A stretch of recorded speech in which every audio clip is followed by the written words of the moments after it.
Hi friends, I'm Phoebe. Welcome to my music discovery journey where I check out all the music I missed out on over the years and share some of my great finds with you. I'm also, as part of this, going through Ren's library of videos, and we have reached chapter 8, which is the final chapter of his story, or at least the chapters that he recorded in May 2024.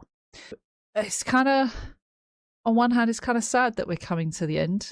All things come to an end, right? There are plenty more things that we can react to, of course.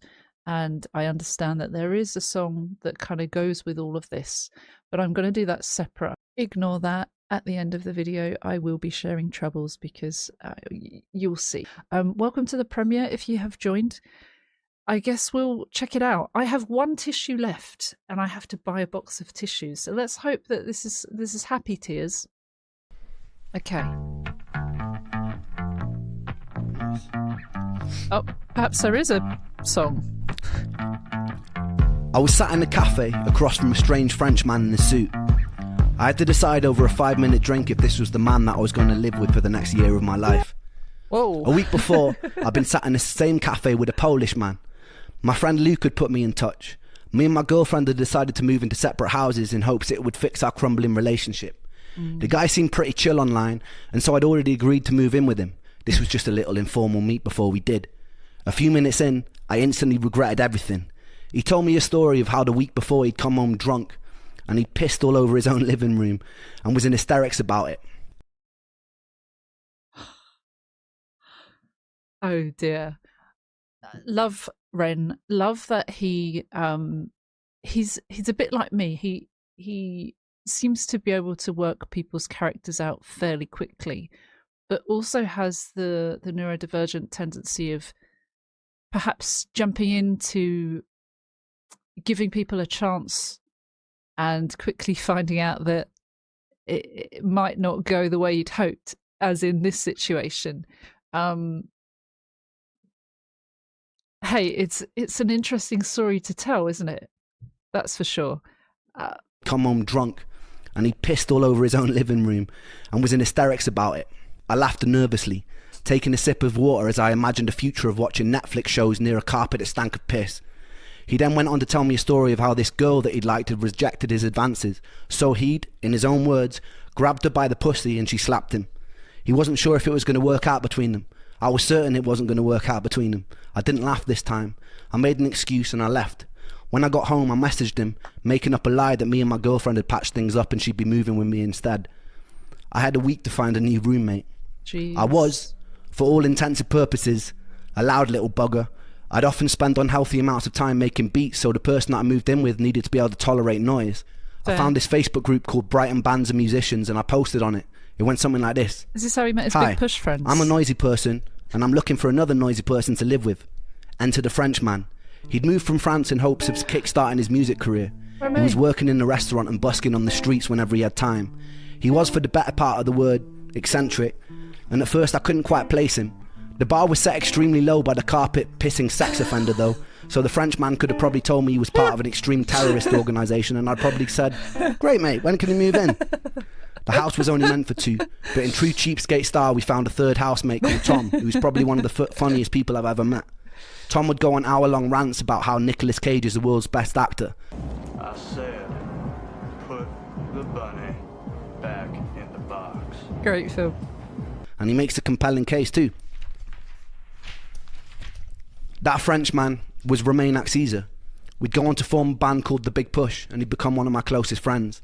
I only just finally listened to The Big Push in the last week, thanks to Jake commissioning that one. And really, really cool. I was like, I need to find out their names. So I'm really glad that the timing of this has worked out brilliantly, because now I know. But that's really, really cool. Was Romain Caesar. We'd go on to form a band called The Big Push, and he'd become one of my closest friends. The second week we moved in together, it was his birthday, so me and Tom decided to gaffer tape about 50 baguettes and bunches of garlics to the walls and ceilings to decorate. It was 2016 and political correctness hadn't come into full effect. He still didn't think it was very funny. Oh dear. My energy was only improving during this time, although progress was slow. That's the nice. doctor had recommended I do a second transplant to speed things up. I returned to LA for the second time with my close friend Saran and went through the motions again. Eventually, I'd switched to their sister clinic in Frankfurt, where I entered one of the more unusual periods of my life. The UK has border regulations on certain medications and supplements. Some I shouldn't have been taking back with me. I remember fashioning a hidden compartment in my suitcase where I would smuggle IV bags full of various nutrients and immune modulating drugs over the border. Oh. I did this a few times. One drug, Filgrastim, was often given to AIDS or cancer patients with low neutrophil counts. Wow. On my tests, my neutrophils were always outside of range on the lower side, so the injections would theoretically raise them. The issue was I was still broke. I don't think the doctor realised how broke. I was meant to pay for private nurse to administer the drips, but I couldn't afford it. So without telling the doctor, I taught myself how to administer an IV watching YouTube tutorial videos. I mean, that's one way to do it, isn't it? I've learned a lot through YouTube, actually. Learned how to do things with my car, learned how to fix the washing machine, etc. Or my mum showed me that one. But very, very useful. Oh my goodness, though. Doctor, I taught myself how to administer an IV watching YouTube tutorial videos. First, it was very messy. I messed up a lot of veins trying to get the catheter to stay in. There was a lot of blood, but eventually I got the hang of it. Oh. I'd be sitting in the living room watching One Punch Man while an IV bag dripped slowly into my veins, and day by day I got stronger and stronger.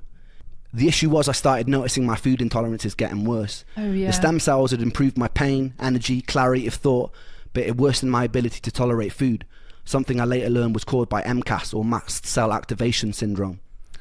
Some other stories also started circulating online groups of people getting far worse after the stem cell transplant. Oh. I can't say that this didn't shape me. Of course. As more time elapsed, I learned of legal cases that were opened against the clinic for malpractice.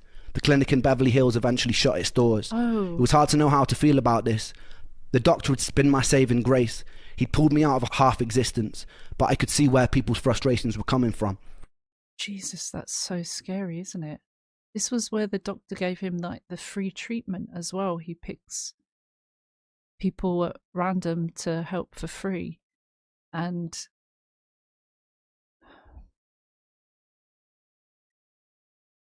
when you're in such a vulnerable state, we've said this before, but you'll take anything going, even if there is a slight risk that it might not work, but you pin all your hopes on it, don't you? So for people getting worse, or in worst case, something tragic happening, I'm not sure how much worse, but that's very scary. And whether you're paying or not, that's your health. Your health is something that you want to protect at all costs because that's your life, and life is very fragile. So that's kind of heartbreaking, because also there would have been so many mixed feelings from Ren. As he said, it's hard to know how I felt about this, because it's one lifeline closed, another one that seemed to be doing well for him at this point, but I do know there were some drawbacks on this and other things that happened that could possibly be the risks involved, right? Actually shut its doors. It was hard to know how to feel about this. The doctor had been my saving grace. He'd pulled me out of a half existence, but I could see where people's frustrations were coming from. As the clinic grew in popularity, I think its resources became stretched and its communication became worse. Nonetheless, that man will always remain the third angel in my tale, and I'll always be grateful. Makes sense. I've got pains today, which is why I've got this hot water bottle, by the way. Just a monthly thing, I guess. It's hard for me to definitively recommend stem cells. I believe it's a gamble. Some got worse, but they did actually really help me. They didn't cure me, and some of my symptoms got worse, but they allowed me to be an active member of society again. And that was huge for me. A few more months passed. My girlfriend had moved to Australia, but she was being very distant with me and rarely answering calls. She broke up with me on Christmas Day while I was visiting my mum. I took it very badly, but it was also symbolically the end of one chapter and the start of the next. Despite our difficulties, I'm still grateful for the time we shared. There's always two sides to every story, and I don't imagine it was easy being with someone who was tormented by my health problems as I was during the time. Yeah. I know I kind of rolled my eyes and saying, like, thinking like, oh, Christmas of all times. But sometimes there might not feel like there is a right time to do it, or a time to wait until sometimes things have run its course and you just kind of have to go with it, even if it does feel like awkward timing. And like he said, there are two sides to every story. I know he pins a lot of his illness on it, and that's hard to think about. But yeah, that's certainly Ren's side and how it must have felt. Don't imagine it was easy being with someone who was tormented by my health problems as I was during the time. Sad. I returned back to Brighton, and then I started living for the first time in years, really living. Me, Romain and Tom would throw parties nearly every night.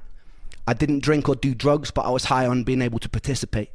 I felt like I was living in Brighton for the first time in my life. I was able to walk around, to take in the city, to live. I also started getting the attention of women. During my teen years, I wasn't the best looking and I was a bit awkward. During my early 20s, I was so sick I rarely went out. So this was new for me, and I threw myself in head first. I realised that I really like pretty girls, and pretty girls apparently like boys who make music. A lot of nights I'd go out by myself around Brighton and end up meeting a whole bunch of beautiful women. One night I ended up breaking into the Hilton Hotel with a girl that I just met. We managed to get onto the roof, but we were chased down the flights of stairs by security. We ended up having sex on the beach at 2 a.m. while the tide came in. The parties we throw would get crazier and crazier. Hey. There'd be times where everyone was half naked by the end of the night. I find myself in strange situations where I was having sex on a living room sofa with 2 girls while some random dude sat smoking a joint on a nearby table. I noticed this guy who was a friend of Romain's who kept passing out on our sofa. One time he woke up covered in scratches from this Mexican girl who had been telling us stories the night before of all the people she'd stabbed. This guy was Goran Kendall. He sang like Bob Dylan, and he looked like he'd fallen out of a punk rock band. I liked him. Me, Romain and Goran were all musicians, and naturally we started jamming together. I remember the first time something clicked. We were at Goran's house with an Australian girl I'd been seeing and her friends. The night before, she'd gotten drunk and tried to strip me naked during an open mic night at the Fiddler's Elbow. I was pretty willing, and we both ended up in our underwear being kicked out in fits of laughter. We decided to start working out 3-part harmonies together. We figured out a cover of Octopus's Garden by the Beatles. And not to blow our own horns, but it sounded fucking brilliant. I remember someone walking past the house and hearing from outside, and they started to clap. Eventually the 3 of us would busk on the streets together. We all busked separately, so it made sense. Back then, I'd occasionally drag a kick and a snare drum out with me in a wheelbarrow, and I'd drum while Goran and Romain played and sang. We would always have people come up to us and they'd ask for our band name, and we never had an answer. We came up with this genius idea of forming a band. Genius. One of us said that we should be called the 3 Hats because there was 3 of us and sometimes we wore hats. One of us said, nah, that's shit. Eventually we settled on the Big Push and we got tighter and tighter. As my energy increased, I was able to do more and more. We play about 5 nights a week in various pubs and bars in Brighton for shit money. On Saturday we'd get out onto the streets and go busking. There was just one problem. I was proper shit at drumming. The universe eventually provided us with a handsome bearded Irishman, and everything fell into place. I loved those boys. We were in truest sense a rock and roll band. We got banned from playing at a few venues because we'd occasionally get carried away and break a bit too many things on stage. I got a lot of bills for microphone stands or charges for paint jobs where I'd sprawled the Big Push over the walls in permanent marker pen. Oh dear. Life was a bit like a movie. Bloody Ren and his friends causing bloody chaos. But at the same time, like, he's really living. Like, these things can all be covered up. The material things as well, right? Writing something on a wall is not the worst.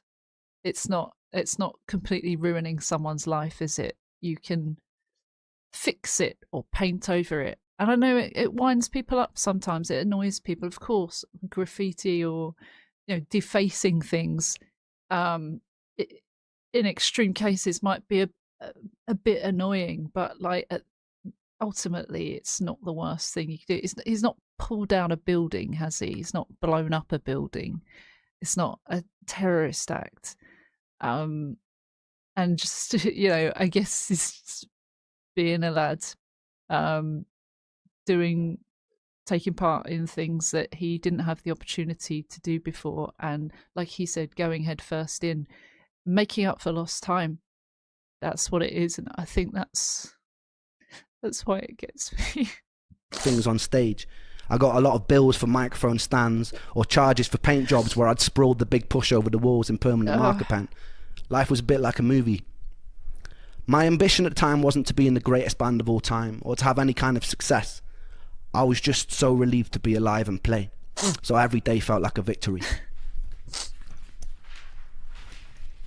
Despite this, I was still carrying a lot of symptoms with me. The pain in my legs never stopped. The buzzing in my feet never relented. My vision was still blurry. I'd still get days where I was so foggy that it was hard to communicate. Oh. One day after a gig with the Big Push, being overstimulated triggered a very temporary jolt back into psychosis. Oh, no. And I found myself lying on a table in the pub, repeating the same sentence over and over again for about 10 minutes, while surrounded by a very concerned group of onlookers. I came to, in tears, and I quickly left in embarrassment. Oh. If I didn't stick to my diet of about 5 different things, I'd be trapped in bed again. But it was okay.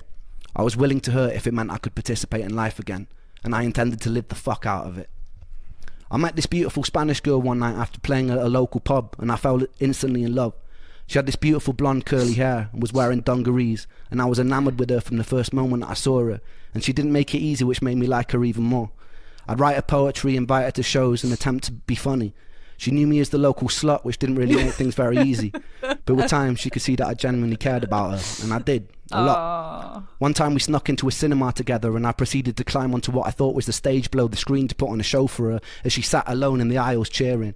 What I didn't know was that stage wasn't a stage, it was a 6-foot drop. I confidently put my feet on thin air, and then I fell, smashing my face onto the corner of a railing on the way down, seeing a flash of white light and regaining consciousness with her rolling around in fits of laughter on the floor. She was intelligent, creative, unusual and beautiful. I carried a lot of trauma with me into that relationship. Relationships generally didn't feel safe for me. She was briefly diagnosed with BPD, which later turned out to be a misdiagnosis, and I had major trust issues from my last relationship, which had grown into commitment issues. It was a bit of a recipe for disaster, but we loved each other very intensely and very dysfunctionally until we couldn't. I wish I'd been able to surrender. It was a bit Sid and Nancy, very dramatic to say the least, and I won't get into it for her sake. But it was beautiful, and I loved her very much. That's hard. It taught me a lot. I learned that the echoes of the past had shaped me into something that I struggled to be. I envied the people who could jump into relationships and feel safe or content. I wondered if it was because I had to watch my mum and dad fighting till their marriage crumbled when I was a kid. If it was because I'd learned as a child that I had to be independent because external love was inconsistent.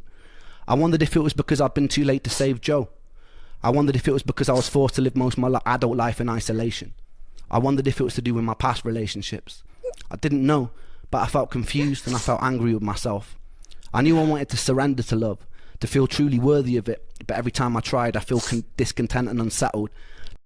Oh, sorry. Like the security of love was something I wanted to escape. All these feelings are so natural, and I guess him questioning whether it was this, or this, I think they all obviously contribute to our feelings about love and our wishes to be loved, but also loving ourselves and how we treat people because of what we've witnessed. I can relate to so much of that, even though my story is completely different to Ren's. My parents split up in 97. We were 11, and my mum she already did all the looking after us anyway before that, really, and just it was unfair to see her put through what she was put through, and there were so many feelings towards that, and also like other relationships shaping me, and just you learn stuff as you grow, and all of that has influences on your ability to trust. Being cheated on, I was cheated on by a number of people, and that's hard. The first time going into another relationship, you have to build trust, and you have to understand that that person hasn't done what the previous person did to you, at least yet, and you have to give people a chance. And there's so much I've learned in that, and my ability to trust. It was hard because I was trusting and I felt like I could trust this person, and then they also tore that down. So then your reality is kind of warped, and your ability to trust people who even seem like the most genuine can be awful. I do think that there were signs, and that I am able to judge characters on the whole, but there are some people that are very sneaky and all of that. Anyway, I'm in a much better place now with someone who I think the biggest thing for us is that we were both in situations that were kind of similar. We were both hurt, and we both understand what it's like for someone to do something awful to you. And I think that's why we work and we trust each other, because we've been there. I think if you haven't been there, you don't take it as seriously. Some people do, but some people don't. And perhaps that was my mistake in the past. You have to find someone as broken as you. No, but I think that he's got some really good points there, and I think a lot of it contributed, all of it contributed. When he say, I wondered if it was this or that, it was clearly all of it, right? If it was to do with my past relationships, I didn't know, but I felt confused and I felt angry with myself. I knew I wanted to surrender to love, to feel truly worthy of it, but every time I tried, I feel discontent and unsettled, like the security of love was something I wanted to escape. The thought of ending up in a white picket fence house with my perfect family felt like prison. After 8 long years of being tethered to a body in pain, I wanted to be liberated from any sort of attachment. Any sort of predictability of the future after a life of torturous monotony made my stomach feel like I'd swallowed cinder blocks. When I felt someone's love, I had to fight the urge to run and keep moving, but paradoxically still desperately wanted to be loved. And I loved to love, and I loved her. That discontent was something that stuck with me, and it hasn't made relationships easy. Around 2018, I'd reconnect with Sam. He was in his 20s now, so I felt far less weird about hanging out with a teenage boy. During this time, we wrote a few songs together. Blind Eyed, What Went Wrong, and Same Old Situation. All bangers, by the way. It was April, and we were shooting a video for What Went Wrong. We were using my friend Josh's car, and there was a scene where we needed a smashed up bonnet. But it went outside of the budget we had to pay for the video, so me and Sam decided to go busking to raise the money. I promise what follows is the truth. We never rehearsed Blind Eyed live before, but while we were out on the street, I turned to him and I asked if we should play it. I started playing the first chord that made sense without even thinking. It started in B minor in this kind of reggae way that was totally different to the original recording. Somehow, it was totally fucking magic. The whole street stopped. Sam was hitting notes and runs that seemed outside of the reach of a mere mortal. Luckily, Sam Perry-Falvey, who films the videos, was with us, and he captured the whole thing on camera. Is that the one that we watched last week? Is that... I'm guessing he's... Before this moment, I kind of surrendered to the fact I probably wouldn't have a career in music again.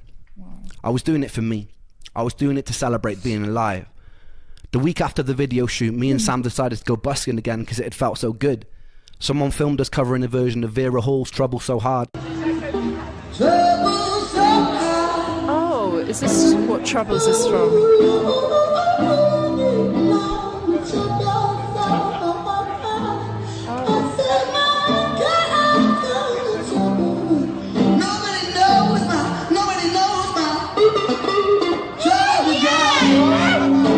And posted it to a Mexican restaurant page on Facebook.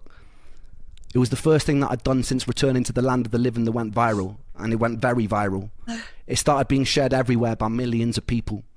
2 weeks after that, another cover of us performing was circulating the internet. That went viral too. By the time we released the busking version of Blind Eyed, the internet went crazy. My social media following started exploding. People like Elton John were talking about us on the radio. People would fly in from all over the world just to watch us perform on the street. By the end of summer 2018, we were shutting down entire high streets because of the volume of people coming to watch us perform. Wow. There was something magic about the synergy of me and Sam that stopped people in their tracks. We were being tagged in videos from all over the world of people listening to Blind Eyed. People were listening from war zones, from rocket launch sites, from deep in jungles. It was surreal, and it was incredibly affirming. It was a second chance, and I didn't think I'd get a second chance. The shared out with Sam was special. A lot happened after that. More love, more heartbreak, more health complications, more healing, more setbacks, more parties, more medications, sold out shows, frustrations with the music industry, betrayals, theft, friends lost to addiction. My health would take me on more journeys into foreign countries, #1 albums, awards, a pandemic, meeting idols, making money, losing money. But I'll save all that for another time. It's fitting that this story ends here. Trouble So Hard by Vera Hall has always resonated with me very deeply. She was the daughter of a slave, navigating a hostile 1940s America, something I'll never be able to relate to. The pain and simplicity of the line, "Don't nobody know my troubles but God," was one that seemed universal to all struggles. And it was a line I was always deeply connected to. If there is a God, I want to thank you for giving me the resilience to be able to sit down here and to tell my story today. I hope it's far from over, and I hope that this is just chapter 1. Thank you, everybody, for giving me the space to share my story with you. For everybody still in the dark, trust, hope, and dare to dream that you can get out of it too. I love you all, and thank you for supporting me like you have. Oh. Go through it. So I guess we got to listen to Troubles next. I think that we should probably listen to Troubles like now while we're in this zone. Okay, we've got the actual. This is the one that I keep seeing popping up. I love hearing. I've loved hearing the stuff he's been through and some of the wacky stories, as well as the just all the real shit that he's had to deal with. And I'm sure he hasn't even gone into depths of some of the things because he's had a certain amount of time that he wants to get this out to people. But it's been really nice to connect a bit more and just understand from his perspective how things have been. I think that's really powerful, and it makes you feel a certain way towards the people that you appreciate. I respect him so much. I think he does a lot regardless of illness, and whilst it doesn't define him, it has contributed to the person he is today, right? And it's ongoing. It's not an instant heal. So a lot of respect for all the work he puts in spite of all of that. Okay, here's Troubles. Ooh, Lordy, trouble so hard. Ooh, Lordy, trouble so hard.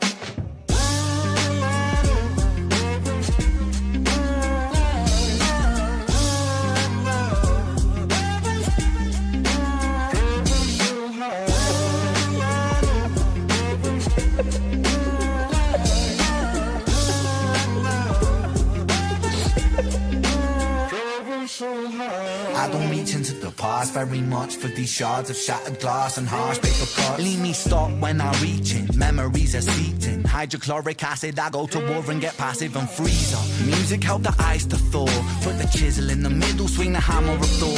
Pull it out of the impossible, Excalibur sword. Etching notepads full of reasons why my feelings are sore. The first day that I got sick, ejected from the cockpit of living. 19, young teen, waking up bitter. Posters up, manhunt, Ren went missing. Hard to have faith when the gods don't listen. The first year maybe was the hardest. Waking in the body that was buried like a carcass. Brain in the lion's den, body in the shark pit. Waking up in pain again, aching, broken hearted. Persistent little blogger, I was bouncing from a doctor to a doctor.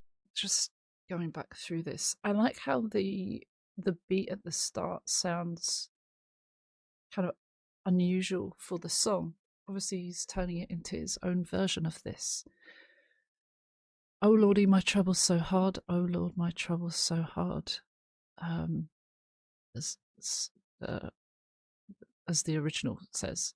But then he goes to, I don't reach into the past very much, for these shards of shattered glass and harsh paper cuts leave me stuck when I reach in memories asleep, seeped in hydrochloric acid. I go to war and get passive. It's hard for him to reach into the past, right? It broke him many times. He had hope, and that got destroyed numerous times.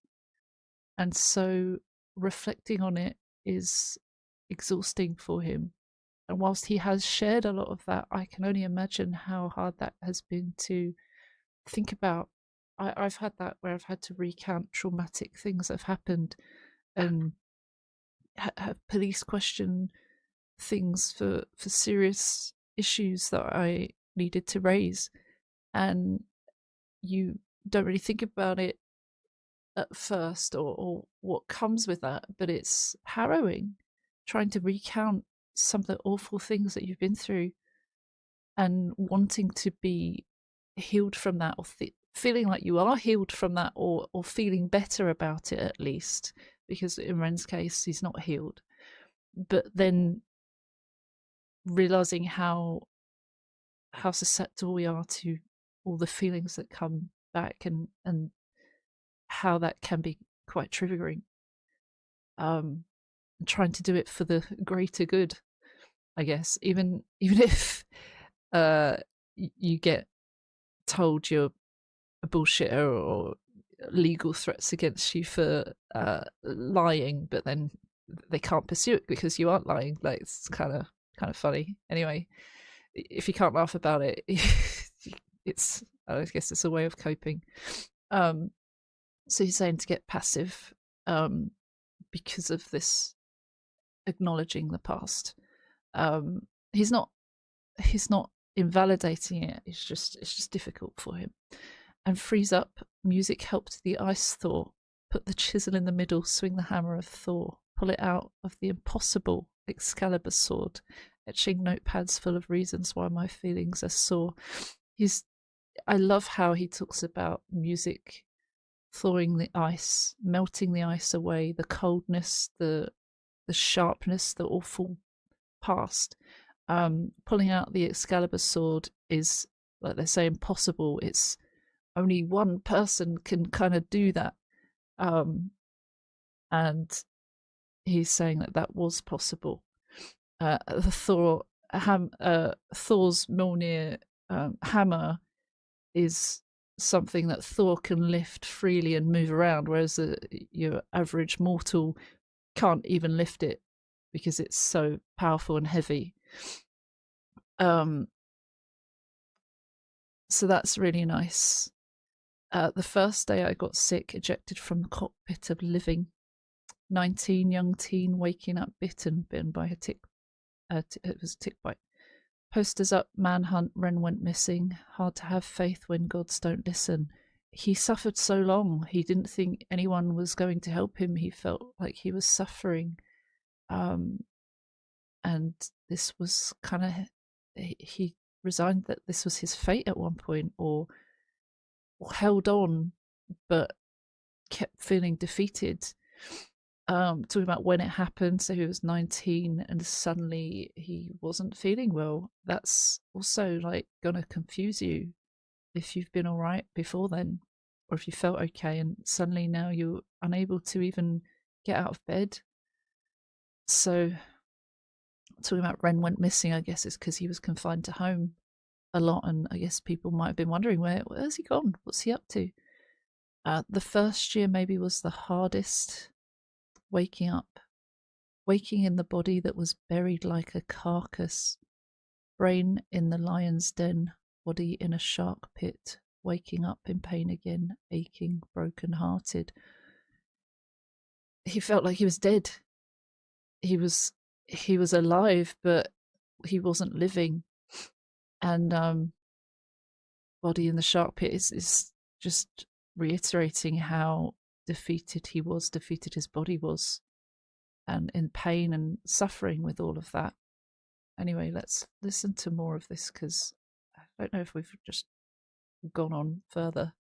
The first year, baby, was the hardest. Waking in the body that was buried like a carcass. Brain in the lion's den, body in the shark pit, waking up in pain again, aching, broken hearted. Persistent little blogger, I was bouncing from a doctor to a doctor to a doctor, like a table tennis game that has no end. So be the fate of Ren, every single question answered with a question on the end. The second year I came to terms with giving up my dreams. Mine was severed from the means that helped me write these rhyme schemes. Brain was inflamed, the fatigue was crushing. Hard to remain sane with your brain combusting. And the third year was murder, living in a purgatory full of worry, wouldn't live to be 30. Lifestyle hurt me, always in my bed tomb. Rearrange the alphabet and all the letters spell doom. Light hurt my eyes, popping pills to survive. When you're 23 and mentally you steadily decline. 24 I was poor, disability benefits. What's the benefit of disability? It's irrelevant. 25 and the scars that were etched, they crack. Elastic bands only stretch so far and then snap. Deep in psychosis, hallucinations, troubled vision. Visits from the underworld were conjuring my superstition. 25 living back at home with my mum, but not because I'm a bum, alone and physically done. So thin, so frail, so weak I'd become. And my skin so pale, never kissed by the sun. One time I carved a hole in my chest just to feel. I wish that was a metaphor, the struggle was real. When you're living in the Holocaust you buckle and kneel. There's relief in the teeth of the kiss of cold steel. Fact, 26 I'm highly medicated and the pain sophisticated, while I'm lying broken naked on my back. Have on my microphone until my coffin started dropping. Raw thoughts with the grim reaper knocking on the track. But then man, lo and behold, I heard an angel beckon on this treacherous road. Was a stem cell doctor with a generous glow. In the cell transplant pulled me out of the cold. And my Oh, now the story's changing, but he says, persistent little bugger, I was bouncing from a doctor to doctor to doctor, like a table tennis game that has no end. He was just back and forth. It was exhausting. So be the fate of Ren. Every single question answered with a question on the end. A bit like the body. Here lies the body of Ren, right? From Seven Sins. The second year I came to terms with giving up my dreams. Mind was severed from the means that helped me write these rhyme schemes. Nice. Brain was inflamed, the fatigue was crushing. Hard to remain sane with your brain combusting. It's difficult, isn't it? He was not having an easy ride. And coming to terms with giving up his dreams is just... that's a huge thing to kind of acknowledge. He didn't want to, but he was absolutely struggling, and it puts you in such an awful state, as he's told us. And the third year was murder, living in a purgatory full of worry. Wouldn't live to be 30. I like how he ends at purga, but then the next line is Tory. So he was in limbo, worried he wasn't going to survive. Lifestyle hurt me, always in my bed tomb. He's referred to that before. Rearranged the alphabet and all the letters spell doom. So no matter what way you look at it or what things he was doing, it was always ending up with defeat. Light hurt my eyes. Talks about that, as he was sensitive to the light. Popping pills to survive when you're 23 and mentally you steadily decline. Yeah, it's not a fun time, is it, at all? I wasn't trying to rhyme there. It's not funny either, I know that. I guess, again, we kind of laugh to cope, but it's not a laughing matter in this, on the serious side of things. 24, I was poor, disability benefits. What's the benefit of disability? It's irrelevant. Very, very good point to make. Being on benefits because you're disabled, it's not fun. It feels embarrassing for a lot of people, even though it shouldn't. You know, there's a lot to be said on that. 25, and the scars that were etched, they cracked. Elastic bands only stretch so far and then snap. Deep in psychosis, hallucinations, troubled vision, visits from the underworld are conjuring my superstition. He was hallucinating. He was having a really hard time with these psychosis episodes and not even knowing what was real and what wasn't, and that was hard. I love how this is kind of a summary of all his chapters rolled into one, talking about each year of his life as he progressed with this awful illness for years. One time 25, living back at home with my mum because he moved back because he couldn't cope. But not because I'm a bum, alone and physically done. So thin, so frail, so weak I'd become, and my skin so pale, never kissed by the sun. We know, you just know that Ren didn't move back home until he really couldn't feel like he could look after himself, until he was really struggling to move and to do things. He didn't just move home because he couldn't be bothered or he wanted to be a bum, like. And so many people get berated for moving back with their parents. But in this economy, for one, that's completely understandable, but also for so many different reasons that people should not judge anyone based on that. There are so many reasons rather than like laziness or can't be bothered to move out, you know. I had to move back. And it's hard. I don't like people knowing that, but yeah, it's not easy. Saying that his skin was so pale, he was weak because he couldn't go outside. He couldn't do a lot of things. One time I carved a hole in my chest just to feel. I wish that was a metaphor. The struggle was real. He turned to self-harm to feel again. When you're living in the Holocaust, you buckle and kneel. There's a relief in the teeth of the kiss of cold steel. There's a relief in doing that. There was some sort of comfort it brought to him. And that's hard. And he says, I wish it was a metaphor. Like, I wish it was just me saying something else, but no, that's what he did. Fact 26, I'm highly medicated and the pain sophisticated. It's been a number of years now. When I'm laying broken, naked on my back, I brought my microphone into my coffin, started dropping raw thoughts with the Grim Reaper knocking on the track. Close to death, he felt, and he spoke about it. He talked about it. Then man, lo and behold, I heard an angel back on this treacherous road, with a stem cell doctor with a generous glow, and a cell transplant brought me out of the cold. Again, he's talking about being brought out of the cold and the ice thawing. And he refers to the angel as the stem cell doctor. So Fact 26, I'm highly medicated and the pain sophisticated while I'm lying broken naked on my back. I bore my microphone until my coffin started dropping raw thoughts with the Grim Reaper knocking on the track. But then, man, lo and behold, I heard an angel beckon on this treacherous road. Was a stem cell doctor with a generous glow, and the cell transplant brought me out of the cold. And my skin got younger and my body got stronger, and my stomach felt hunger for a door that was closed. And my soul heard music for the first time. Beauty was a word I'd use for this gift of gold. Oh Lord, I forgive you. Lord, I forgive you. Lord, I forgive you. Make me whole. This music I give you. Pain that I live through. Everything I've been through is yours to hold.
Last bit of text talking about hope and trying to reach out to people who can relate to what he's been through, or just other things, and saying to hold on, and